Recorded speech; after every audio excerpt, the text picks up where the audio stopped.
लेंगे। ठीक है बच्चों। स्टूडेंट चैप्टर नंबर 7 जिसका नाम था oscillation, chapter number 7 oscillation.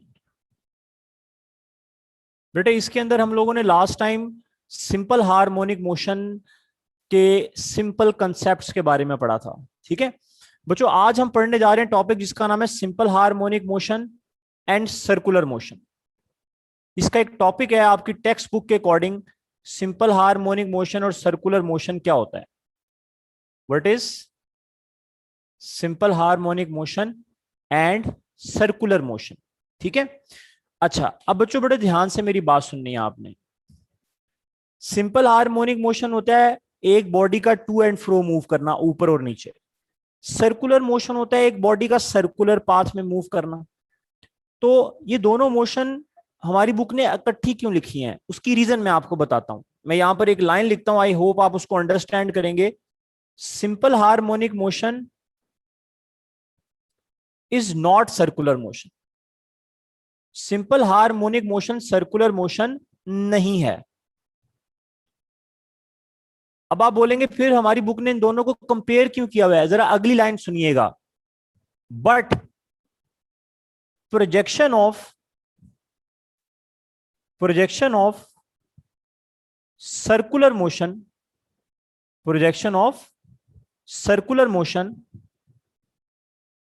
along its diameter is SHM। लेकिन जो सर्कुलर मोशन की प्रोजेक्शन है डायमीटर के अलोंग वो SHM है। मैं अब आपको इस लाइन का मतलब समझाने वाला हूं बच्चों। ठीक है। But the projection of circular motion, आप बोलेंगे sir projection of circular motion का क्या मतलब है, simple harmonic motion circular motion नहीं है, लेकिन सर्कुलर मोशन की जो प्रोजेक्शन है डायमीटर के अलोंग वो SHM है। जरा ध्यान से मेरी बात सुनिएगा स्टूडेंट। देखें मेरे पास एक मैस स्प्रिंग सिस्टम है, वो मैस स्प्रिंग सिस्टम इस वक्त अपनी मीन पोजीशन पर है, ये उसकी एक्सट्रीम पोजीशन है लेट अस सपोज, और ये वाली उसकी सेकंड एक्सट्रीम है। ये एक सिंपल हार्मोनिक मोशन की मीन है, ये एक्सट्रीम है और ये इसकी सेकंड एक्सट्रीम है। ठीक है। और इसके सामने मैं एक सर्कल ड्रॉ करता हूं, ये एक सर्कल है, इसके सामने मैं एक सर्कल ड्रॉ करता हूं। बेटे जितनी देर में ये मैस स्प्रिंग सिस्टम अपनी मीन से एक्सट्रीम, फिर मीन, फिर एक्सट्रीम और दोबारा इधर आएगा, ये देखें ये मैस स्प्रिंग सिस्टम अपनी मीन से एक्सट्रीम पर आया, उतनी देर में ये सर्कल का पॉइंट यहां से यहां पर आ गया। जितनी देर में ये अपनी एक्सट्रीम से मीन पर आया, सर्कल यहां से यहां पर आ गया। जितनी देर में ये अपनी मीन से सेकंड एक्सट्रीम पे गया, सर्कल का पॉइंट यहां से यहां पर आ गया।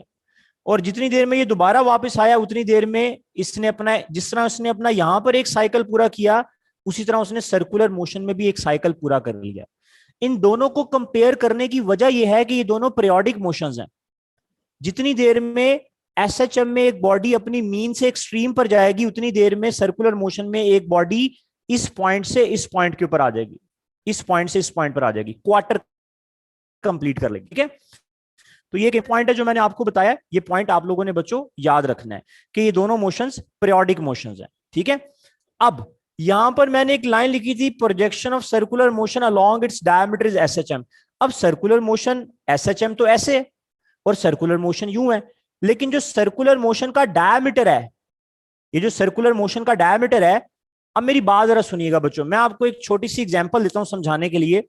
अगर ये मेरे पास एक लेट अस सपोज एक रजिस्टर है, और अगर मैं एक बॉडी को यूं घुमाऊं तो आप सारे बोलेंगे सर ये सर्कुलर मोशन है, ऐसी है ना। लेकिन अगर मैं आपको इस बॉडी को ऐसे घुमाऊं बार बार ऊपर नीचे, तो आपको लगेगा बॉडी ऊपर जा रही है और नीचे जा रही है। यहां से देखें तो आपको परफेक्ट सर्कुलर मोशन नजर आ रही है, लेकिन अगर आप सर्कुलर मोशन को साइड से देखें तो आपको लगेगा बॉडी ऊपर गई और नीचे आई, ऊपर गई और नीचे आई। तो इसी तरह जो सर्कुलर मोशन का डायमीटर है वो SHM को शो करता है। Circular motion is not SHM, only the diameter of the circular motion represent SHM। ठीक है। तो दो रीजन आ गई, हम सिंपल हार्मोनिक मोशन को सर्कुलर मोशन से कंपेयर क्यों करते हैं। नंबर 1, एक तो दोनों पीरियोडिक मोशंस हैं, नंबर 1। नंबर 2, जो सर्कुलर मोशन का डायमीटर वाली लाइन है, ये वाली, ये एसएचएम की रिजेंबलेंस देती है हमें। That's why we are comparing the simple harmonic motion with the circular motion. ठीक है। अच्छा, अब बेटे अगर आप अपनी एफएससी की बुक देखें तो आपने फर्स्ट ईयर में कुछ लंबी लंबी डेरिवेशंस की थी, इंस्टेंटेनियस डिस्प्लेसमेंट, इंस्टेंटेनियस वेलोसिटी और इंस्टेंटेनियस एक्सेलरेशन निकालने के लिए। यहां पर हमने कोई लंबी लंबी डेरिवेशंस नहीं करनी। यहां पर मैं आपको एक टेबल बना के देने लगा हूं। जिस बच्चे ने वो टेबल ग्रिप कर लिया उसको सारे फॉर्मूले आते होंगे। वो टेबल क्या है वो मैं यहां पर बनाता हूं। ठीक है, आपने बड़े ही ध्यान से उस टेबल को बेटे फॉलो करना है। उस टेबल में सबसे पहले बेटे मैं लिखता हूं, सबसे पहला पॉइंट जो मैं लिख रहा हूं that is instantaneous time. This T represent what? Instantaneous time. उसके बाद इस टेबल में मैं लिख रहा हूं थीटा। थीटा क्या है? Phase angle. थीटा क्या है? Phase angle. और ये थीटा किसके इक्वल है? This theta is equal to omega T. आप बोलेंगे सर ये थीटा ओमेगा टी के बराबर कैसे आया? बच्चों मेरी बात बड़े ध्यान से सुनिएगा। अगर आपको याद हो आपने चैप्टर नंबर 5 में पढ़ा था omega is equal to theta over T, angular velocity is equal to angular displacement over time. तो फिर थीटा किसके इक्वल हुआ? ओमेगा के इक्वल हुआ। और अगर आपको याद हो तो इसमें ये जो ओमेगा है इसका फॉर्मूला हम लोगों ने लास्ट टाइम डिराइव किया था। This omega is equal to 2 pi F. This omega is equal to 2 pi F, और एफ को आप कैपिटल टी भी लिख सकते हैं। तो थीटा की वैल्यू हम यहां से निकालेंगे। इसमें ये कैपिटल टी टाइम पीरियड है, ये ओमेगा का फॉर्मूला मैंने लास्ट टाइम प्रूव करवाया था। अगर आप लास्ट टाइम वाला लेक्चर देखें उसमें मैंने 2 पाई एफ प्रूव कराया था। यहां पे मैंने एफ की जगह रेसिप्रोकल ऑफ टाइम पीरियड लिख लिया। ये टी इंस्टेंटेनियस टाइम है, और ये कैपिटल टी क्या है? Time period. इंस्टेंटेनियस टाइम में और टाइम पीरियड में फर्क होता है। ठीक है। अच्छा, उसके बाद बेटे नेक्स्ट, पहले हम इन दोनों ब्लॉक्स को कंप्लीट कर लेते हैं, फिर नेक्स्ट वाले ब्लॉक्स की तरफ चलते हैं। बेटे जब एसएचएम अपनी मोशन स्टार्ट करेगा तो टाइम 0 होगा। मीन पोजीशन के ऊपर टाइम क्या है? 0। जब बॉडी मीन से एक्सट्रीम पर आएगी तो टाइम, टोटल टाइम का 1/4 हो जाएगा। और जब बॉडी इस एक्सट्रीम से दोबारा मीन पर आएगी तो टाइम पीरियड हाफ हो जाएगा, T/2। अगर सर्कुलर मोशन में बॉडी यहां से यहां पर आए, यहां से यहां पर, तो आप बोलेंगे आधा सर्कल हो जाता है। या आप अक्सर घड़ी में टाइम देखते हैं ना, जब ये वाला हिस्सा कंप्लीट होता है तो आप बोलते हैं क्वार्टर, 1/4। 2 हिस्से पूरे होंगे तो आप बोलेंगे 2/4, मतलब हाफ हो गया। 3 हिस्से पूरे होंगे तो आप बोलेंगे 3/4, और चारों हिस्से पूरे होंगे तो आप बोलेंगे 4/4, मतलब एक साइकिल पूरा हो गया। ठीक है। तो मैंने पूरे साइकिल को कुछ क्वार्टर्स में डिवाइड कर लिया है। 0, T/4, T/2, देन नेक्स्ट क्या होगा? 3T/4, और नेक्स्ट क्या होगा? 2T। सॉरी, टी, 2T नहीं, टी। ठीक है, मतलब टाइम जब साइकिल पूरा होगा तो टाइम टाइम पीरियड के इक्वल हो जाएगा।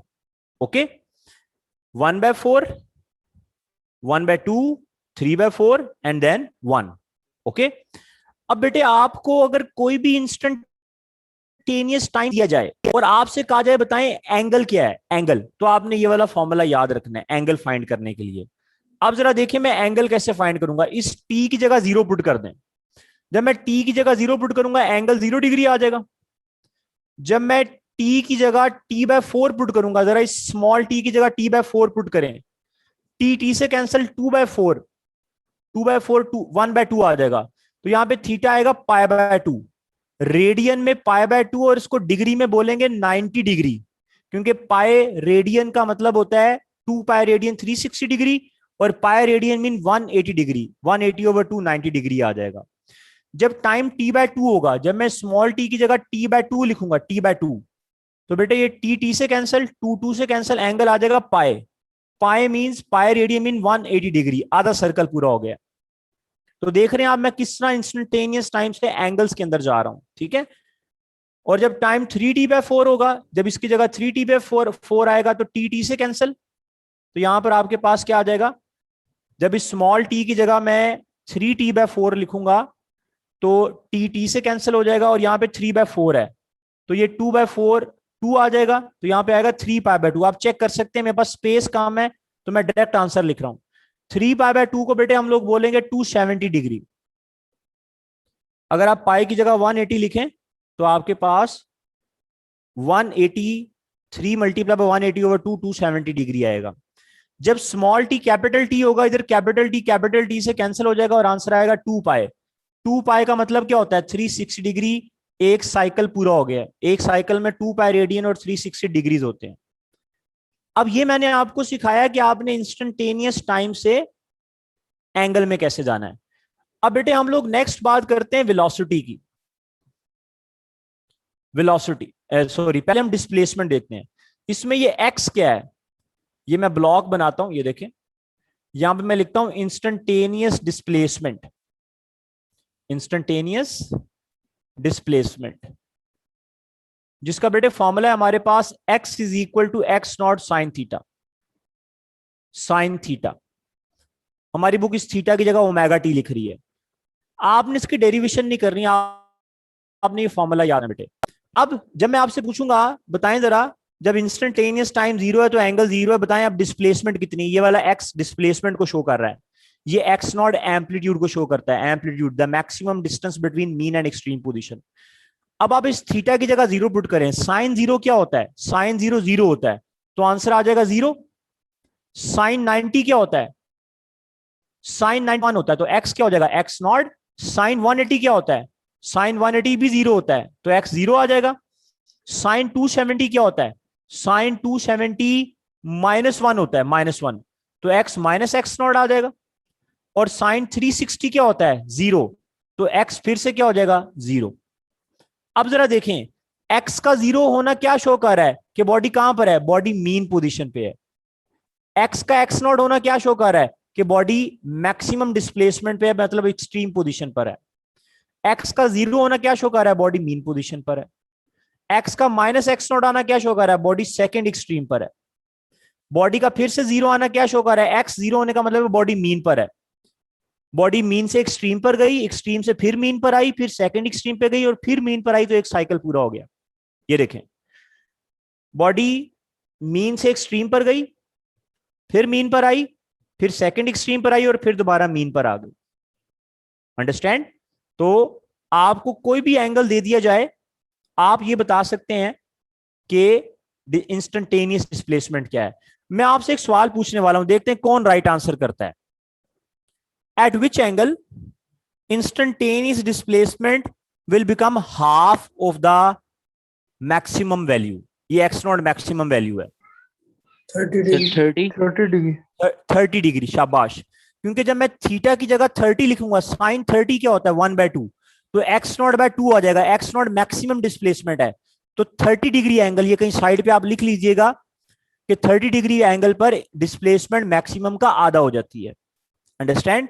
बेटे जो चीजें मैं आपको क्लास में करवाता हूं, अगर आपने ये प्रॉपर नोट्स बना लिए ना, तो आप जब किसी भी यूनिवर्सिटी का टेस्ट देंगे, यकीन माने आप इस नोट्स को रिवाइज करके चले जाएं, आपके सारे फॉर्मूले रिवाइज हो जाएंगे इंशाल्लाह। ठीक है?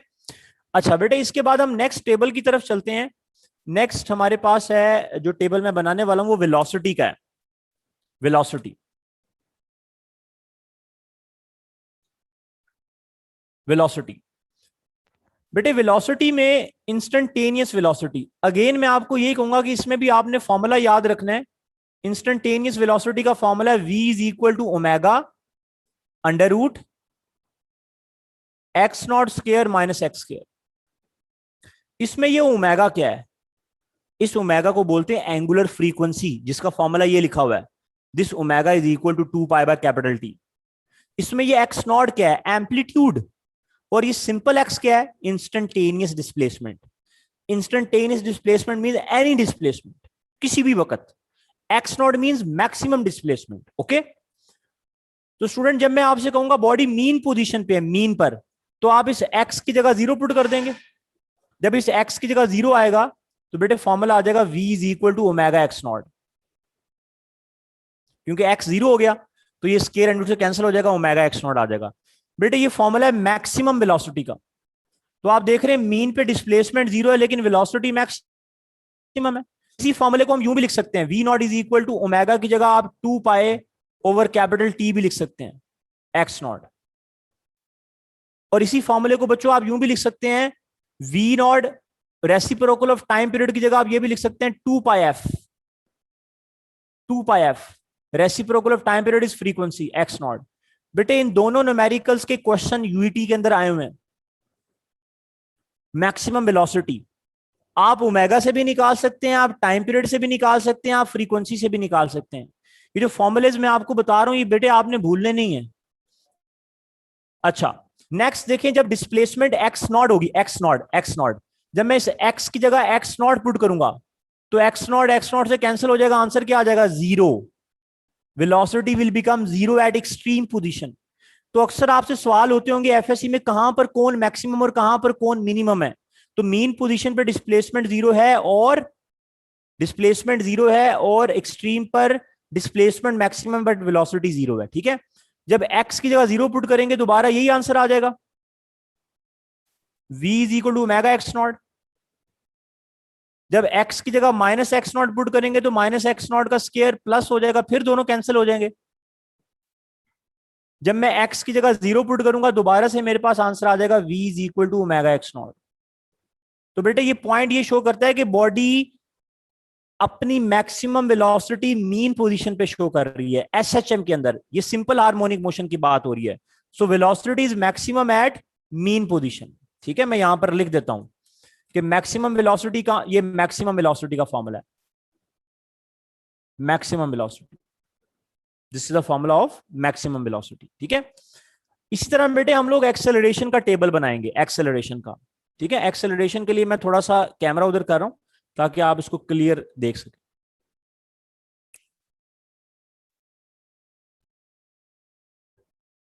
हाँ जी, हाँ बेटे थोड़ी सी स्पेस है तो मैं यहां पर साथ में एक्सेलरेशन का भी बताता हूं। ये मैं यहां से मिटा रहा हूं, ये वाला, इसको मैं इधर नीचे लिख देता हूं।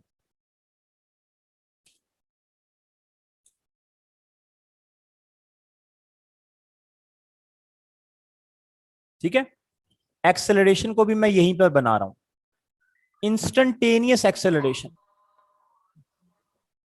इंस्टेंटेनियस, बेटे जिसका माइक ऑन है वो माइक ऑफ कर दे अपने।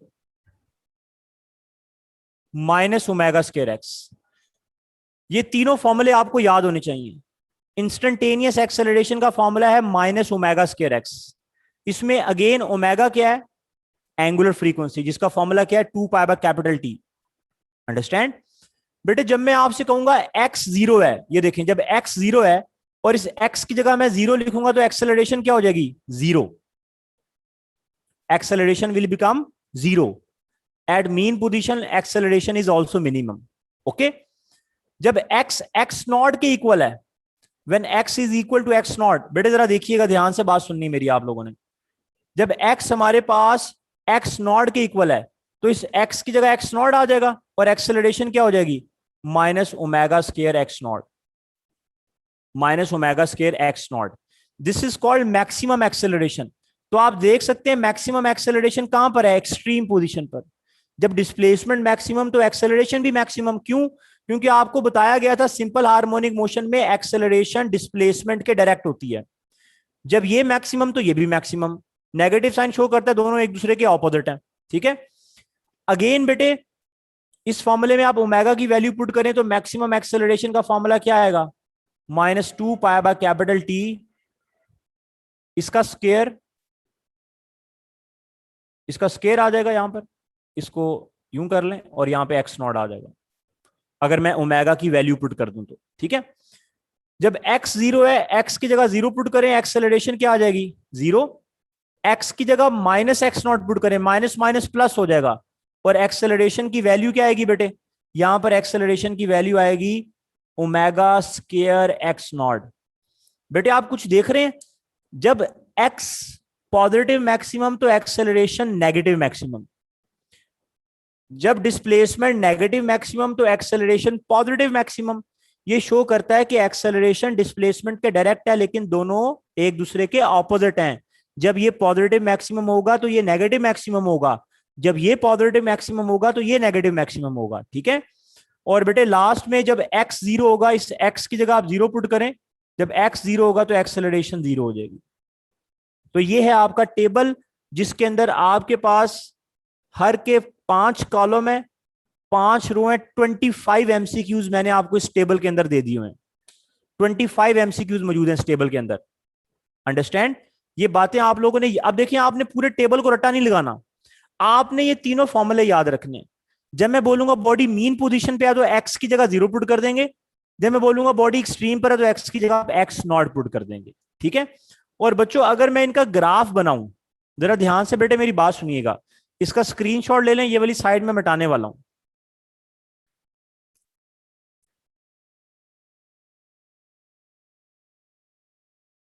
हाँ जी बेटे मैं मिटाने लगा हूं, किसी ने स्क्रीनशॉट लेना तो ले लें।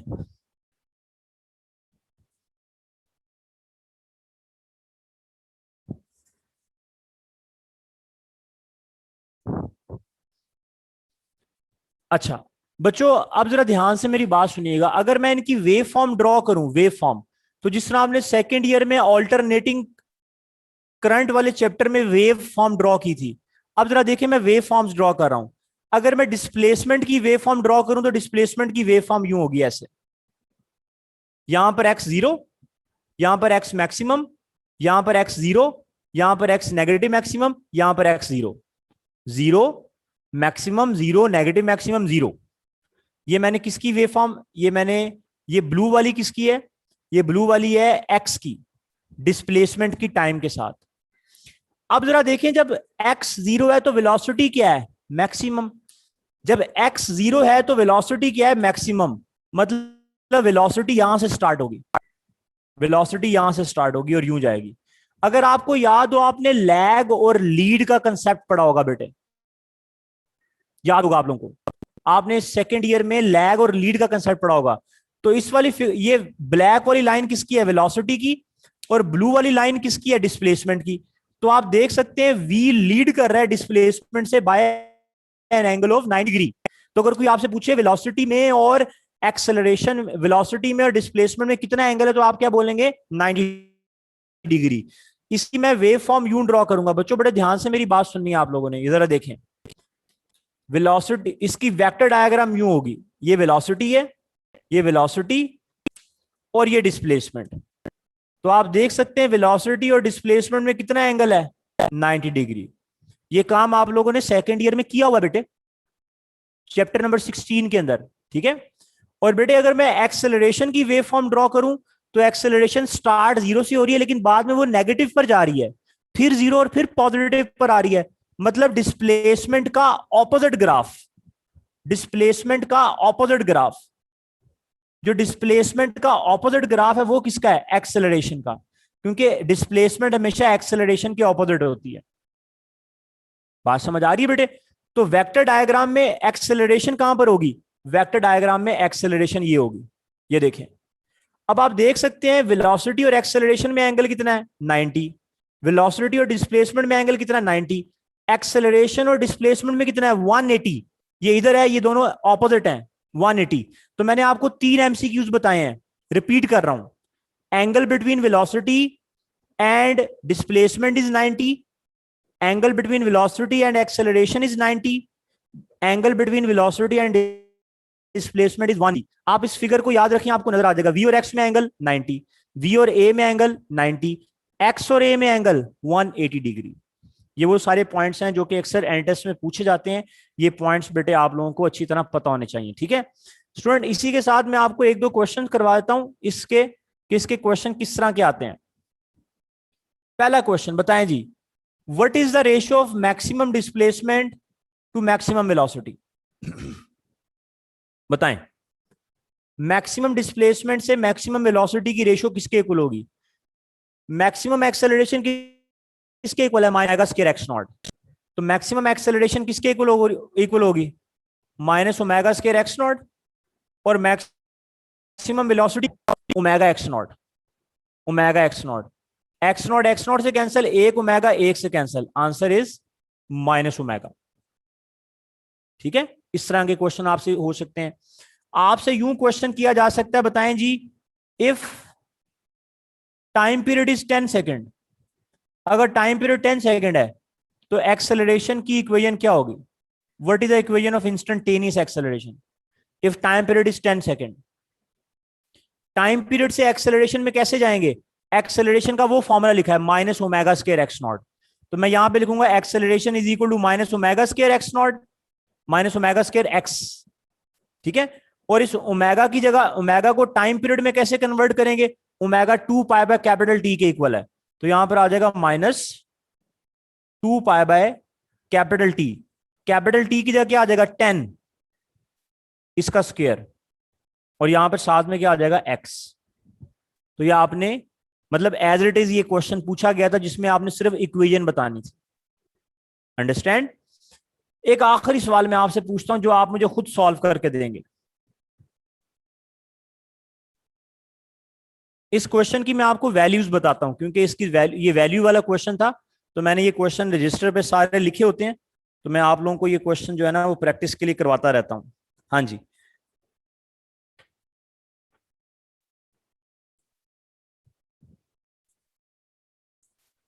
बेटे इस क्वेश्चन में था अगर टाइम पीरियड की वैल्यू 0.063 सेकेंड है और मैक्सिमम वेलोसिटी जो है वी नॉट, मैक्सिमम वेलोसिटी वो 3 मीटर पर सेकेंड है, तो आपने क्या क्या बताना है, आपने बताना है एम्पलीट्यूड क्या होगा और ओमेगा क्या होगा। मैं आपको दो ऑप्शन दूंगा, आपने दोनों में से मुझे राइट आंसर बताना है। टाइम पीरियड और मैक्सिमम वेलोसिटी गिवन है, आपने डिस्प्लेसमेंट, आपने एम्पलीट्यूड और ओमेगा बताना है। अल्फा ऑप्शन है 0.03 मीटर एंड 10 रेडियन पर सेकेंड, बीटा ऑप्शन है 0.03 मीटर एंड 100 रेडियन पर सेकेंड। खुद सोचें कि अगर टाइम पीरियड और मैक्सिमम वेलोसिटी गिवन हो तो एम्पलीट्यूड कैसे निकालेंगे। शाबाश।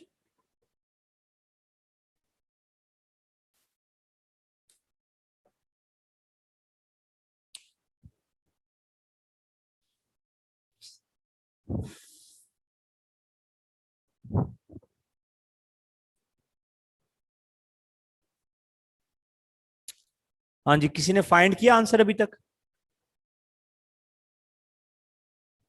बेटे देखें, मैक्सिमम वेलोसिटी का फॉर्मूला है ओमेगा एक्स नॉट। आप सब पहले आप ओमेगा निकाल लें। टाइम पीरियड गिवन है ना, तो ओमेगा किसके इक्वल होता है बताएं, 2 पाई बाय कैपिटल टी। अब 2 पाई किसके इक्वल है, 2 पाई, 2 को पाई से मल्टीप्लाई करें 6.28 आएगा, और टाइम पीरियड कितना है 0.063। 6.28 और 0.063, अगर मैं इसको साइंटिफिक नोटेशन में लिखूं इसको इसको तो यहां पर हमारे पास क्या आ जाएगा, अगर मैं इसको साइंटिफिक नोटेशन में लिखूं तो यहां पे 6.3 आ जाएगा। 6.3 6.28 से कैंसिल हो जाएगा, 10⁻²। ये देखे ना, इस पॉइंट को मैं इधर ले गया तो इधर इधर आ जाएगा 6.3 10⁻², ये -2 पर आके प्लस का 2 हो जाएगा और ये आपस में कैंसिल हो जाएंगे।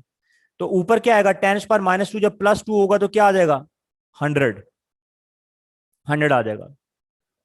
अंडरस्टैंड।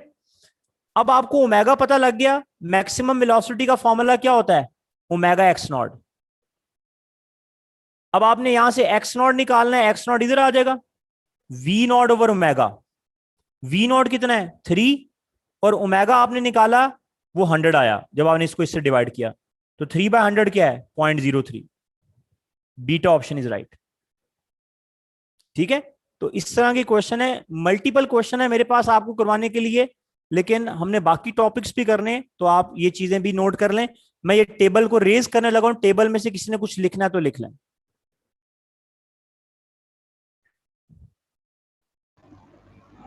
सर एक्सेलरेशन में जो नेगेटिव साइन है वो न्यूमेरिकल में वैसे ही यूज होगा? हाँ जी, अगर वो एक्सेलरेशन का मैग्नीट्यूड मांग ले तो आप नेगेटिव साइन ना यूज करें। Okay sir.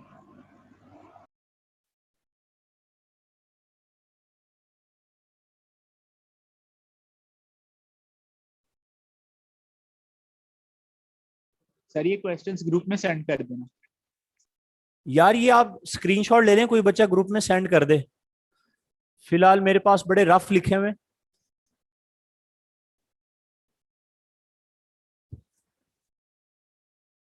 अच्छा बच्चों, इसके बाद ना हमारे पास एक टॉपिक है आपकी बुक का जिसका नाम है फेज एंगल। फेज बेटे जरा देखिएगा, अभी हम लोगों ने ना इंस्टेंटेनियस डिस्प्लेसमेंट का फॉर्मूला पढ़ा है, उसके अंदर हमने पढ़ा है X is equal to x naught sine theta.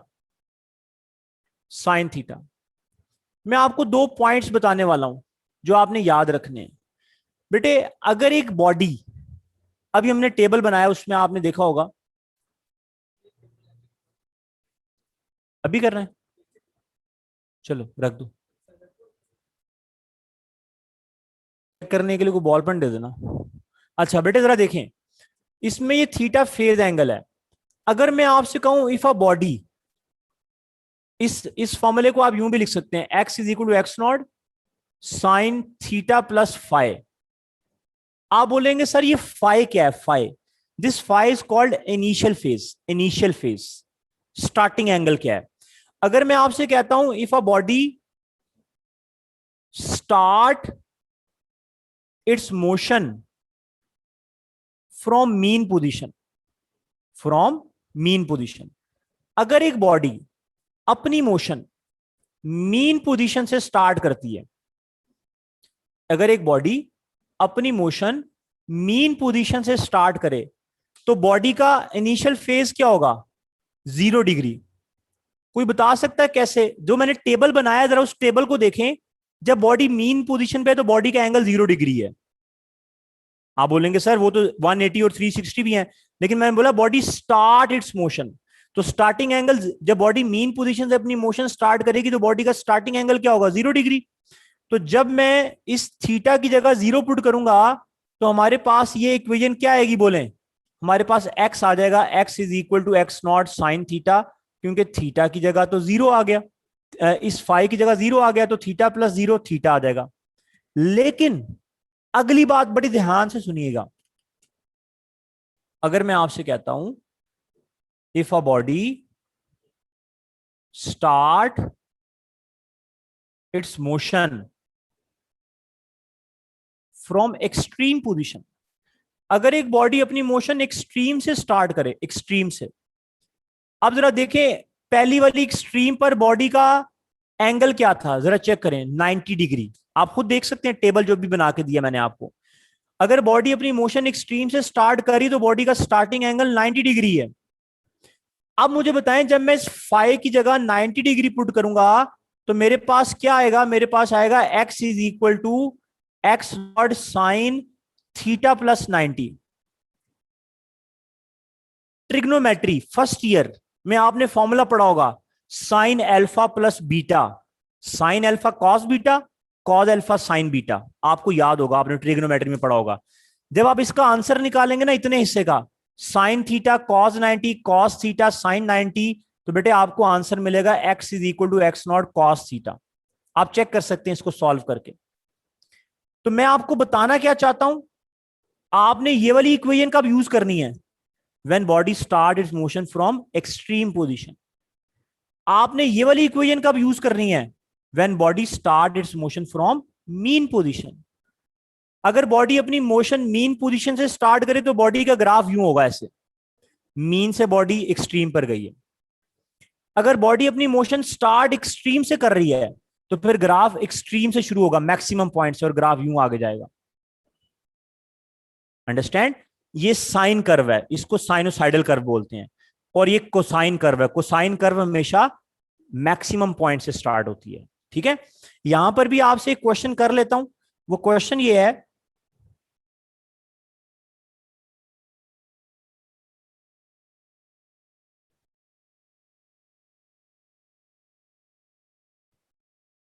If a body, बल्कि मैं आपको एग्जैक्ट स्टेटमेंट बोलता हूं, आप लिख लें।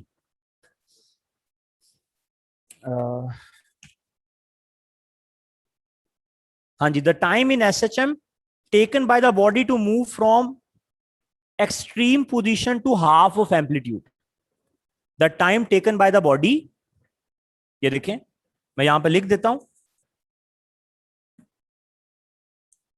Time taken by the body, time taken by a body to start its motion, its motion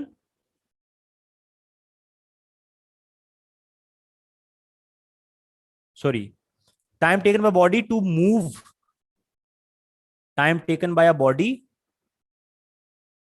to move from extreme position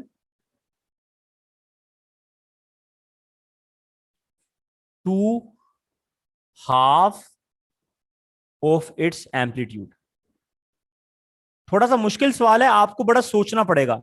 ऐसे सवाल आप एफएससी में नहीं करते, लेकिन एनएटीएस में ऐसे सवाल आते हैं। और chapter 7 NATS point of view से बड़ा इंपॉर्टेंट है, इसमें से अक्सर सवाल आए होते हैं। अल्फा ऑप्शन है T/2, T/4, T/6 और T/12।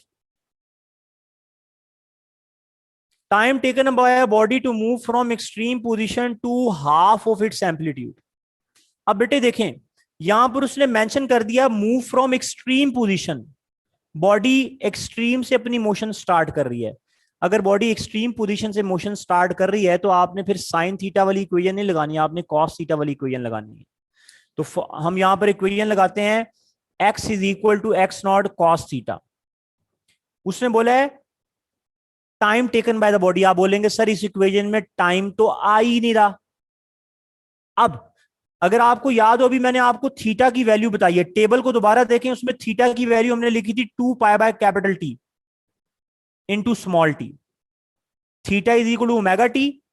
इसकी हमने वैल्यू टेबल में देखें, थीटा की वैल्यू मैंने अभी निकाल के दी है आपको 2π/T इंटू स्मॉल टी से।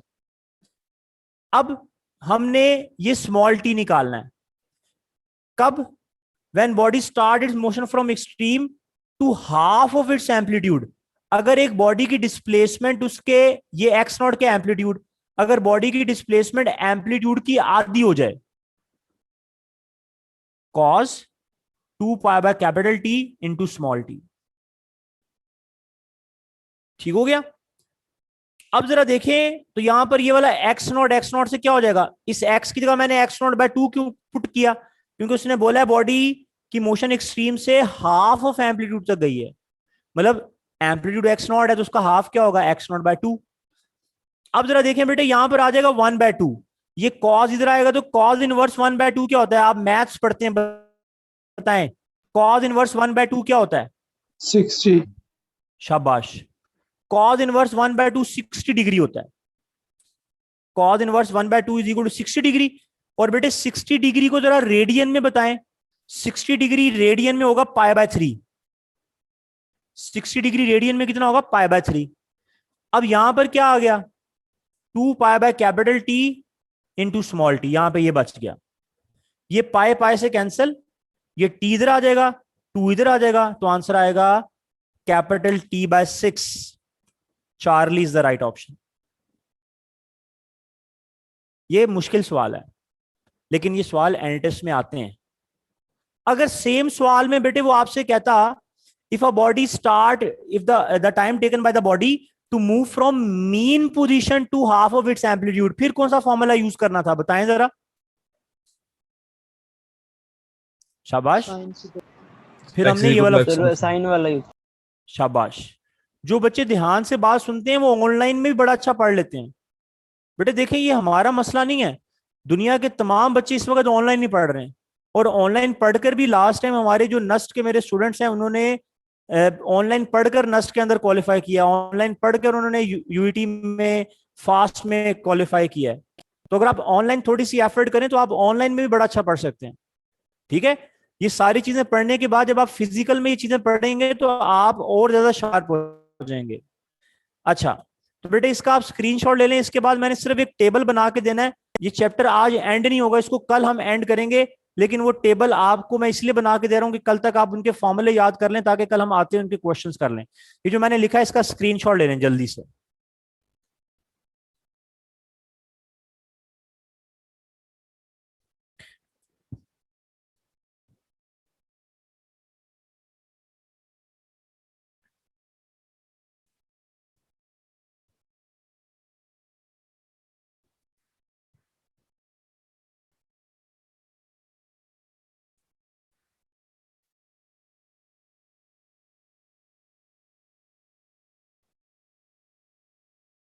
हाँ जी स्टूडेंट, ये टेबल बड़ा इंपॉर्टेंट है, ये भी आपने, अगर आपको ये टेबल आता है तो आपको मैस स्प्रिंग और सिंपल पेंडुलम के सारे फॉर्मूले आते हैं। मैं इस तरह ये टेबल डिजाइन किया हुआ है। Quantity, quantity, projection,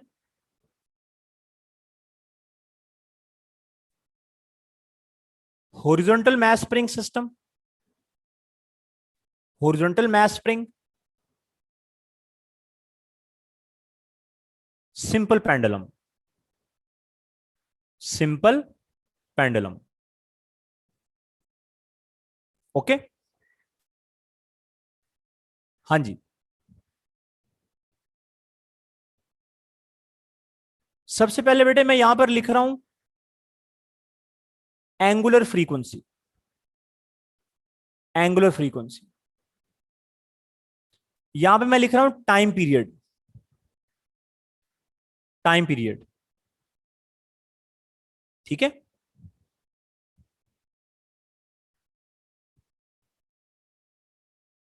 instantaneous velocity, maximum velocity,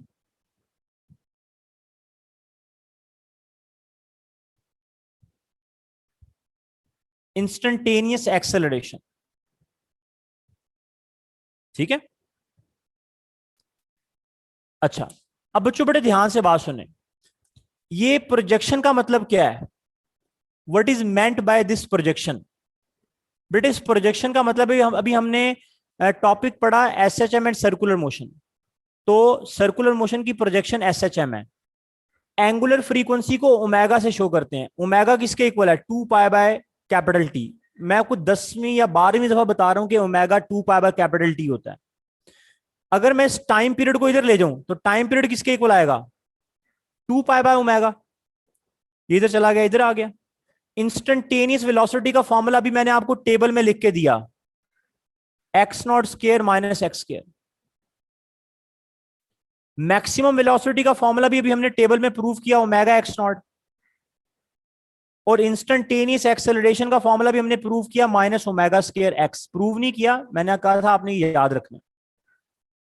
अब जरा इस टेबल में देखिएगा, इसमें ट्रिक क्या है। इस टेबल में आपने सिर्फ ये दो बातें याद रखनी है। हॉरिजॉन्टल मैस स्प्रिंग सिस्टम की ओमेगा की वैल्यू होती है के बाय एम, और पेंडुलम की ओमेगा की वैल्यू होती है under root g by l, जो आपकी बुक ने इससे प्रूफ किया हुआ है। मैं आपको सिर्फ ये कहूंगा, आपने ये दो वैल्यूज याद रखनी है। मैस स्प्रिंग सिस्टम के ओमेगा की वैल्यू के बाय एम, इसमें K spring constant, M mass attach with the spring. Pendulum की ओमेगा होता है G by L, G gravitational acceleration और एल लेंथ ऑफ पेंडुलम। कल मैं आपको पेंडुलम पढ़ाऊंगा, उसमें बताऊंगा ये बात। अभी सिर्फ फॉर्मूले जरा देखें। जब मैं आपसे कहूंगा what is a formula of time period of mass spring system, तो बेटे आपने इस ओमेगा की जगह पता है क्या लिख देना है? K by M. अब आप जरा मुझे बताएं, जब आप इस ओमेगा की जगह के बाय एम लिखेंगे तो के बाय एम ऊपर आके क्या हो जाएगा? बोलें, एम ओवर के। मतलब अगर आपको इस ओमेगा की वैल्यू याद हो तो हम मैस स्प्रिंग सिस्टम में इस ओमेगा की वैल्यू पुट करें तो एम ऊपर आके एम बाय के हो जाएगा। ये टाइम पीरियड का फॉर्मूला है मैस स्प्रिंग सिस्टम का। और ऐसे ही पेंडुलम का निकाल लेते हैं। 2 पाए ओमेगा की जगह क्या लिखेंगे? जी बाय एल, तो जी बाय एल ऊपर आके क्या हो जाएगा? L by g. So these are the formulas to find out the, ये जरा देखिएगा,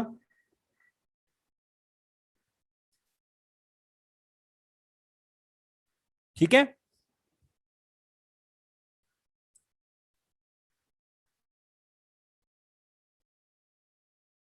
हाँ जी, तो बेटे ये वाले आपने दोनों फॉर्मूले प्रूव कर लिए फाइंड करने के टाइम पीरियड। ये दोनों वैल्यू आपको पहले भी पता होंगी। अगर मैं आपसे पूछूं फ्रीक्वेंसी, तो आप इसी फॉर्मूले को उल्ट कर देंगे, 1/2 पाए के ओवर एम।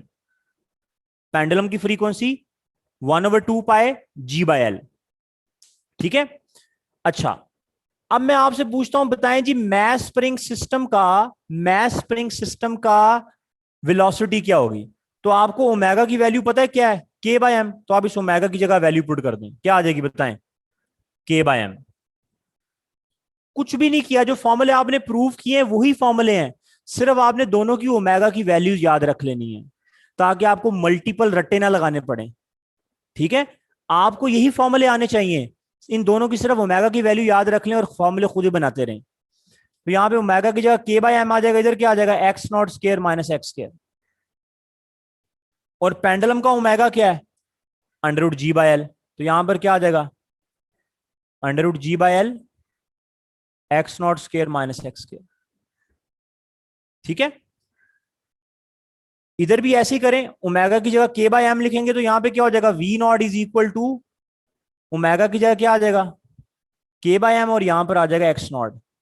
सिर्फ मैं ओमेगा की वैल्यू सब्स्टिट्यूट करता जा रहा हूं, इधर भी ओमेगा है तो पेंडुलम में ओमेगा की वैल्यू क्या है बताएं under root g by l और यहां पे एक्स नॉट आ जाएगा।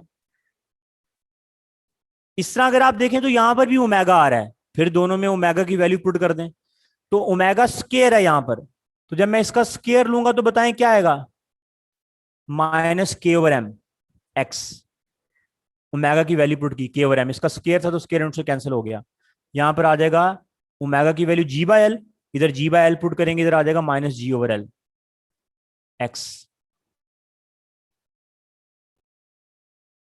तो बेटे ये कुछ इंपॉर्टेंट पॉइंट्स हैं जो मैंने आपको बताए हैं और ये आपने याद रखने हैं। एक आखिरी बात, इस टेबल के अंदर हमारी बुक ने इस फॉर्मूले को ना, ये वाला फॉर्मूला है, हमारी बुक ने इसको सिंप्लीफाई किया है। आपने बुक से देखना है, मैं डायरेक्ट लिख रहा हूं, हमारी बुक ने इसमें से एक्स नॉट को कॉमन लिया है। जब हमारी बुक इसमें से एक्स नॉट को कॉमन लेगी तो फॉर्मूला ये बनेगा k over m 1 minus x square over x not square.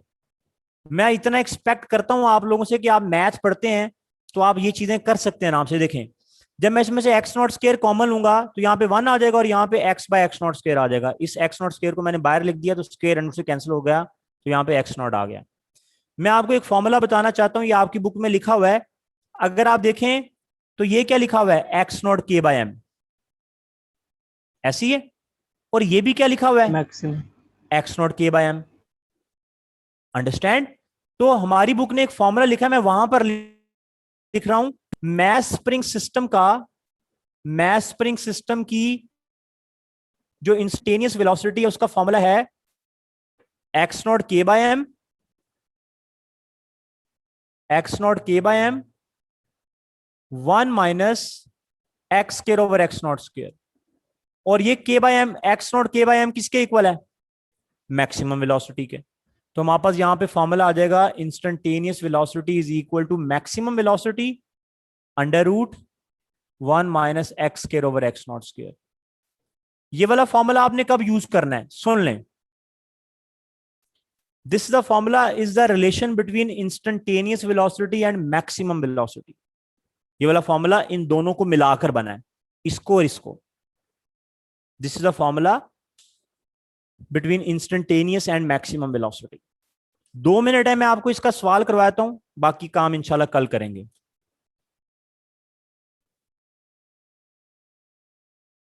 At which displacement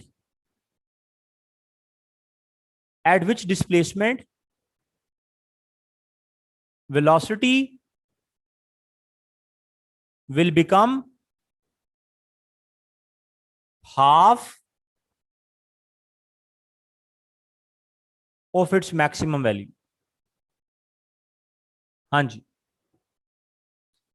किस डिस्प्लेसमेंट के ऊपर वेलोसिटी मैक्सिमम का आधा हो जाती है? आपने डिस्प्लेसमेंट बतानी है, एक्स की वैल्यू बतानी है जिसके ऊपर वेलोसिटी मैक्सिमम का हाफ हो जाए। तो जब उसने बोला है कि वेलोसिटी मैक्सिमम का आधा होगी तो आपने इस वी इंस्टेंटेनियस की जगह क्या लिख देना बताएं? आपने इस वी इंस्टेंटेनियस की जगह लिख देना है v maximum by 2 is equal to v maximum, और इधर क्या आ जाएगा 1 minus x square over x not square. ये कैंसिल हो गए, दोनों तरफ स्क्वायर ले लें, 1/4 इधर क्या आ जाएगा 1 minus x square over x not square. इसको इधर ले आए, इसको इधर ले जाएं, 1 माइनस 1/4 हो जाएगा 3/4, तो यहां पर आ जाएगा x square over x not square, और 1 माइनस 1/4 क्या हो जाएगा 3/4, और इस एक्स नॉट स्क्वायर को अब इधर ले जाएं आप, तो आपके पास फिर अंडर रूट ले लें तो आपको डिस्प्लेसमेंट की वैल्यू मिल जाएगी। ठीक है, अब आप इसका स्क्रीनशॉट ले लें।